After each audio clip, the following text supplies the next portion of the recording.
the bridge, crossing the Mass Turnpike. And I'm very thankful they have a bridge for us, because I certainly wouldn't want to be crossing that on foot.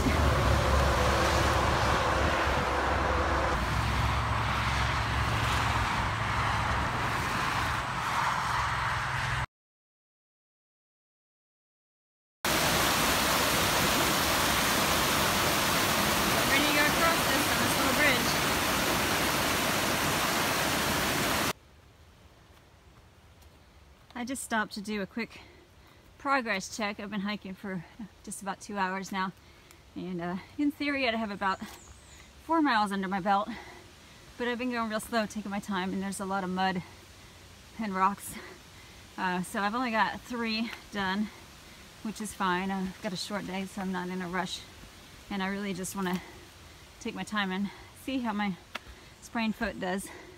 But I'm actually really enjoying the hike, because in spite of all the mud, the terrain is interesting. It's changing fairly regularly, and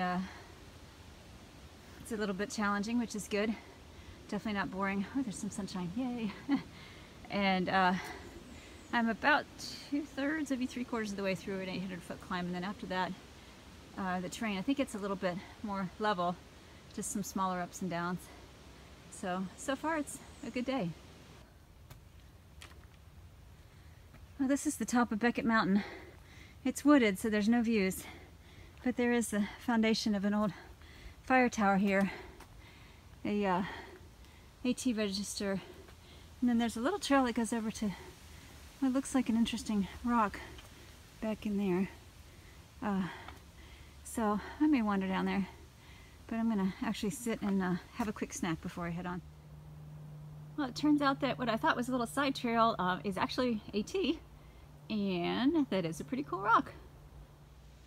Well, I just passed the coolest guy. He said his trail name's The Gatherer, and he thru-hiked in 2016, and he is on his way to Goose Pond Cabin with some trail magic because it's his birthday, and he wanted to celebrate his birthday by sharing good stuff with other hikers. So he said, you know, Goose Pond Cabin is one of his favorite places, was one of his favorite places to stay. Sorry, the light's really bad. I'm trying to figure out where to get it better. Okay, anyway, so he really enjoyed that, and he said he actually went back in 2017 and did the same thing. He's toting in 4 pounds of blueberries, which I know are going to be very welcome. We didn't have any blueberries in our pancakes this morning, unfortunately, and he's going to town to get eggs and all that good stuff. So awesome thing to do, and happy birthday to The Gatherer. Well, I just passed a little hand-loaded sign that said Walling Mountains. I think I'm on the top of Walling Mountain, and it's actually the highest point for me today. I'm going to be going down from here towards, I think it's Finnerty Pond, and then I get through a beaver bog or something, and about 5 miles till the shelter, and it's only 11:30, so I'm kind of just chilling. Don't want to get there too early, and part of my brain is like, oh, come on, girl, you can go 20 today, but I really know that the best thing to do is just to do the 9.2 total, and just rest the foot and take care of some, you know, catching up on things, messaging, that sort of thing when I get into the shelter. So that is my plan. I may stop along the way somewhere if there's a good viewpoint and have some lunch before I get there. Otherwise, I'll just eat when I get there. Decided to go ahead and just take my pack off for a minute just to give myself a good rest. But something I've been thinking about this morning, oops. I don't know how I didn't get a trail name that has something to do with being clumsy.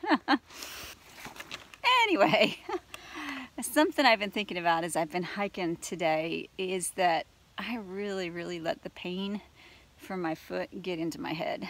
And you probably picked that up from some of the past videos, but from the very beginning I've been asking myself, can I do this trail? That was, you know, people ask me, why are you doing it? And I said, one, because I can, in terms of having the space in my life to do it this year.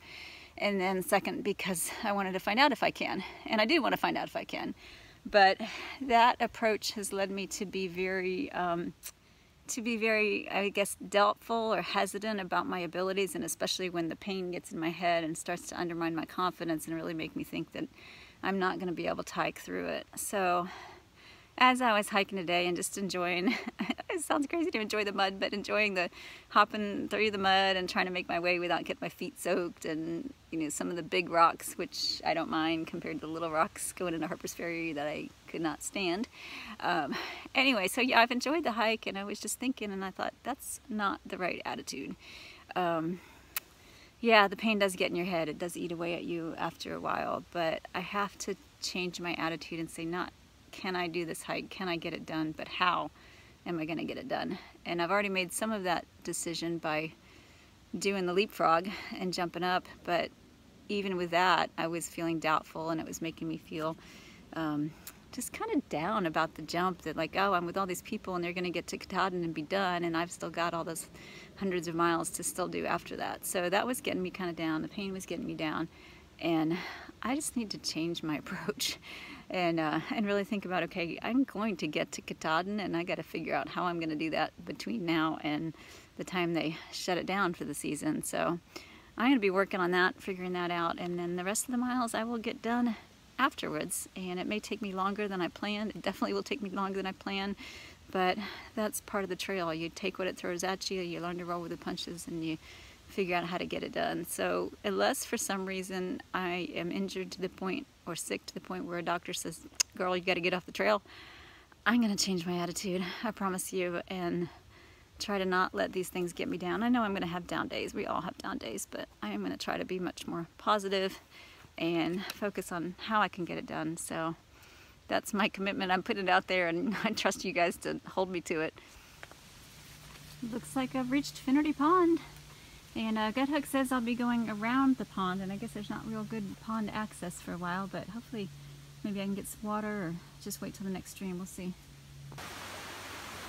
With all the rain we've had, the whole forest floor seems to be a stream or a mud puddle draining into a stream. It's really pretty crazy with all the mud. And I'm trying to find what Gut-Hook says are several streams that are going to be clean enough to drink, but I'm really not sure. There's water flowing there. It's going down that way as well. It's coming from that direction. And I've been walking through it for a good half mile at least. So I'm starting to think the state of Vermud has invaded the state of Massachusetts. Here's an up-close view of a beaver bog. I crossed those streams that I was looking for, and they all drain beaver bogs, and Gut-Hook recommended treating the water before drinking it, and I'm close enough to the shelter with a clean stream that I decided just to keep on going. Pretty soon I'll be walking over or through this bog. Alright, I just crossed a county road, and I see from the sign that I've got 1.8 to go to the shelter. So I was hanging out here at October Mountain Shelter, just chilling a little bit, and this really cool guy walked up.